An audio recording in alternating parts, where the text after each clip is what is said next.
हम आज बात कर रहे हैं मकर संक्रांति के पर्व के बारे में। सबसे पहले जानते हैं कि संक्रांति क्या होती है और मकर संक्रांति क्या होती है। सूर्य जब किसी राशि में प्रवेश करते हैं, किसी राशि में भ्रमण करते हैं, तो इसको संक्रांति कहा जाता है। और सामान्यतः सूर्य हर महीने में राशि का परिवर्तन करते हैं। कुल मिलाकर 12 राशियां हैं, तो कुल मिलाकर साल में 12 संक्रांतियां होती हैं। लेकिन 2 संक्रांतियां सबसे ज्यादा महत्वपूर्ण होती हैं। एक मकर संक्रांति और दूसरा कर्क संक्रांति। सूर्य जब मकर राशि में प्रवेश करते हैं तब मकर संक्रांति होती है, और सूर्य जब मध्य जुलाई के आसपास कर्क राशि में प्रवेश करते हैं तब कर्क संक्रांति होती है। मकर संक्रांति से अग्नि तत्व की शुरुआत होती है, यानी मध्य जनवरी में सूर्य देव जब मकर में जाते हैं तब अग्नि तत्व आरंभ होता है। और कर्क संक्रांति में जब मध्य जुलाई में जाते हैं तो वहां से जल तत्व की शुरुआत होती है। मकर संक्रांति के समय सूर्य उत्तरायण होते हैं, और उत्तरायण सूर्य को शुभ माना जाता है। इसीलिए इस समय किए गए जप का और दान का फल अनंत गुना होता है। यानी सूर्य के 2 अयन हैं, दक्षिणायन और उत्तरायण। उत्तरायण को देवताओं का दिन माना जाता है। ऐसा मानते हैं कि उत्तरायण में स्वर्ग के द्वार खुल जाते हैं। इसीलिए उत्तरायण में जब सूर्य होते हैं तब जप, तप और ध्यान का ज्यादा महत्व होता है। और आपको याद होगा कि भीष्म पितामह ने अपना शरीर तभी छोड़ा था जब सूर्य उत्तरायण हो गए थे। तब तक उन्होंने अपने प्राण को रोके रखा था। तो उत्तरायण की महिमा बहुत है, और उत्तरायण के साथ मकर संक्रांति पर दान, स्नान और ध्यान करने का महत्व भी बहुत है। तकनीकी रूप से इस बार मकर संक्रांति 14 जनवरी को मनाई जाएगी। 14 जनवरी को ही मकर संक्रांति मनाना उपयुक्त होगा। देखिए, मकर तो ज्योतिष की राशि है, 10वीं राशि। तो आखिर मकर संक्रांति कहते हैं तो इसका ज्योतिष से जरूर संबंध होगा, क्योंकि इसमें राशि का नाम लिया जा रहा है। तो मकर संक्रांति का ज्योतिष से क्या संबंध है? देखिए, सूर्य देव प्रवेश करते हैं शनि की राशि मकर में। सूर्य और शनि का संबंध इस पर्व से होता है, इसीलिए ये पर्व काफी महत्वपूर्ण है। और ऐसा कहा जाता है कि इसी त्योहार पर, इसी पर्व पर सूर्य देव अपने पुत्र शनि से मिलने के लिए मकर राशि में प्रवेश करते हैं, शनि से मिलते हैं। आम तौर पर शुक्र का उदय भी इसी समय होता है, इसीलिए यहां से शुभ कार्यों की शुरुआत होती है। धनु खरमास खत्म हो जाता है और सूर्य मकर में जाकर पुनः पवित्र हो जाते हैं। इसलिए मकर संक्रांति के बाद शुभ और मंगल कार्य शुरू होते हैं।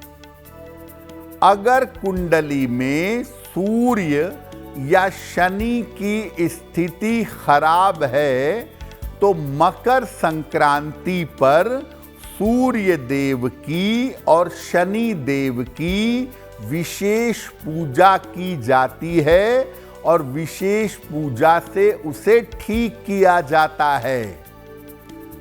जहां पर परिवार में रोग हो, जहां पर परिवार में कलह हो, अशांति हो, वहां रसोई घर में नए अनाज से, नवान्न से ग्रहों की पूजा की जाती है तो घर में शुभता आती है, घर का कलह कलेश समाप्त होता है।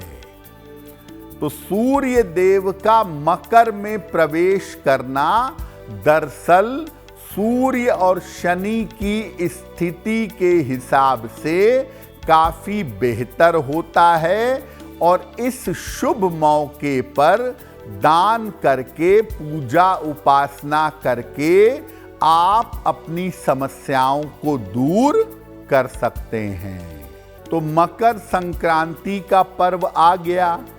अब एक आम आदमी को, एक सामान्य आदमी को मकर संक्रांति पर क्या करना चाहिए? देखिए, बेहतर होगा कि सूर्योदय के साथ ही आप स्नान कर लें। अन्यथा कोशिश करें कि दोपहर के पहले आप स्नान कर लें, सूर्य को अर्घ दें, श्रीमद् भागवत के एक अध्याय का पाठ करें या गीता का पाठ करें या गीता जी के 11वें अध्याय का पाठ करें। आप चाहें तो सूर्य और शनि के मंत्र का जप भी कर सकते हैं। नए अन्न, कंबल और घी का दान करें। भोजन में नए अनाज की खिचड़ी बनाएं और भोजन भगवान को समर्पित करके प्रसाद के रूप में ग्रहण करें। अब देखिए, इस बार 14 जनवरी को सूर्य देव मकर में प्रवेश कर रहे हैं दोपहर 3:13 पर, यानी सूर्यास्त के पहले प्रवेश कर रहे हैं। इसीलिए मकर संक्रांति 14 जनवरी को होनी चाहिए।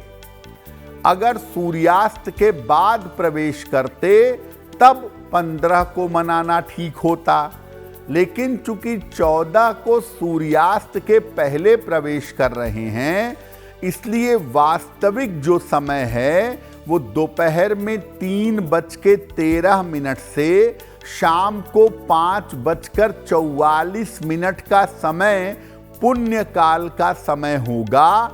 इसी में खिचड़ी बनानी चाहिए, भगवान को भोग लगाना चाहिए और इसी समय में दान भी करना चाहिए।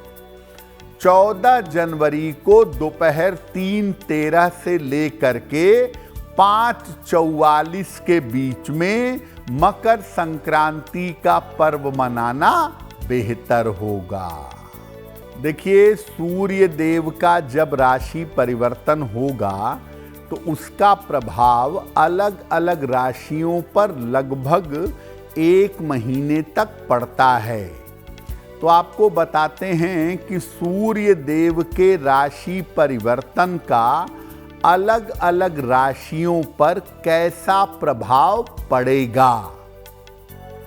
देखिए, सूर्य देव जो मकर में प्रवेश कर रहे हैं, इस राशि परिवर्तन का प्रभाव अगले 1 महीने तक अलग अलग राशियों पर रहेगा। कैसा प्रभाव रहेगा?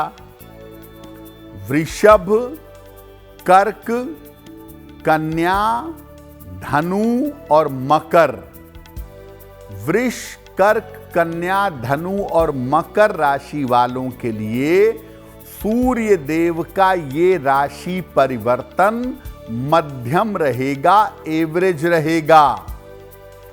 इन राशि के लोगों को अपनी आर्थिक स्थिति और अपने करियर का ध्यान रखना होगा। मेष राशि, सिंह, वृश्चिक और मीन।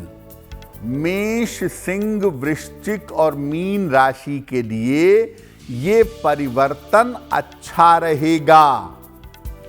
इनको स्वास्थ्य के मामलों में, करियर और विवादों के मामले में सफलता मिलेगी। और इस समय अगर ये कोशिश करेंगे तो इनके तमाम रुके हुए काम पूरे होंगे। मिथुन, तुला और कुंभ राशि वालों के लिए ये परिवर्तन अच्छा नहीं है। मिथुन, तुला और कुंभ राशि वालों को विशेष सावधानी इस समय रखनी होगी। इनके स्वास्थ्य के मामले में और इनके करियर के मामले में समस्या आ सकती है, दिक्कतें हो सकती हैं। तो 12 राशियों में सबसे ज्यादा नकारात्मक ये राशि परिवर्तन मिथुन, तुला और कुंभ राशि वालों के लिए दिखाई देता है। देखिए, मकर संक्रांति का मतलब क्या है? सूर्य मकर में किस समय प्रवेश कर रहे हैं वो बड़ा महत्वपूर्ण है। सूर्य देव 14 जनवरी को दोपहर 3:13 पर मकर में प्रवेश कर रहे हैं। और जब वो मकर में प्रवेश कर रहे हैं, वो दिन का समय है, सूर्यास्त नहीं हुआ है। अब चूंकि सूर्यास्त नहीं हुआ है, इसीलिए 14 जनवरी को ही मकर संक्रांति मनाना ठीक होगा। अगर शाम या रात को प्रवेश करते, 14 तारीख को सूर्यास्त के बाद प्रवेश करते, तब 15 को मनाना ठीक होता। लेकिन कर रहे हैं 14 को संध्या काल में 3:13 पर। तो इसलिए जो पुण्य काल है मकर संक्रांति का, वो शाम को 3:13 से लेके 5:44 के बीच का है, 14 जनवरी को। इसी समय में संभव हो तो स्नान करें और इसी समय में दान करें, और अगर संभव हो तो इसी समय में खिचड़ी बनाकर भगवान को भोग लगाएं। यानी मकर संक्रांति का जो महापुण्य काल है वो 14 जनवरी को दोपहर 3:13 से शाम 5:44 के बीच का है। और चूंकि सूर्यास्त के पहले ही सूर्य देव का राशि परिवर्तन हो जा रहा है, इसलिए तकनीकी नियमों के अनुसार, ज्योतिष की मान्यताओं के अनुसार 14 जनवरी को ही मकर संक्रांति मनाना उपयुक्त होगा। अगर आप मुझसे जुड़ करके अपनी समस्याओं का समाधान चाहते हैं और चाहते हैं कि आपकी समस्याओं को ज्योतिष के माध्यम से सुलझाया जाए, तो आप हमसे संपर्क कर सकते हैं, जुड़ सकते हैं एस्ट्रो तक पर।